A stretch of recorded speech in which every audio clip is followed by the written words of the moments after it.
دوستو میں آج اپنے شہر جنگ آیا ہوا تھا اور میرا بڑے سالوں سے دل کر رہا تھا کہ میں اپنے پرانے چاہنے والے، اپنے ملنے والے، اپنے خاندان کے حصے دار شخص سے ملوں تو لیکن ملاقات نہیں ہوتی تھی کسی بھی وجہ سے۔ میں ان کی مصروفیت کا خیال رکھتا تھا کیونکہ وہ بہت بڑی سیلیبریٹی ہیں، تو میں آج اپنی بیٹی کے زور پہ کہنے پہ میں ان کے پاس حاضر ہوا، ان کی خدمت میں۔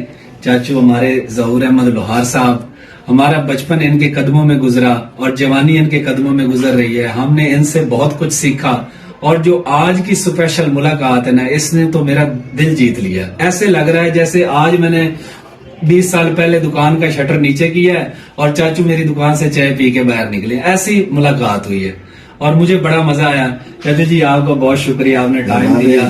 ہم لاہور سے انشاءاللہ جب بھی آیا کریں گے آپ کی خدمت میں کوشش کریں گے کہ حاضر ہوں، آپ کی دعائیں لیں، آپ کے ساتھ جو ہے نا چند منٹ بیٹھیں، ہمیں کچھ سیکھنے کو ملے گا، ہمارا فائدہ ہوگا۔ میرے حق یہ دعا کیتی رہنے کہ میں اللہ تعالیٰ دے بندے دی خدمت کردا اور سونے دی بات۔ اصل عبادت ہے یہ جڑی یہ کہہ رہے مثبت سوچ رکھنے والے پاکیزہ لوگ، یقین کرو کیا بات، دل خوش ہو گیا۔ چاچو جی اللہ سلامت رہو، تواڈے بچے سلامت رہن، آباد رہو، خوش بستے رہو، ساڈی ہر وقت تواڈے نال دعا۔ خیر بستے رہو۔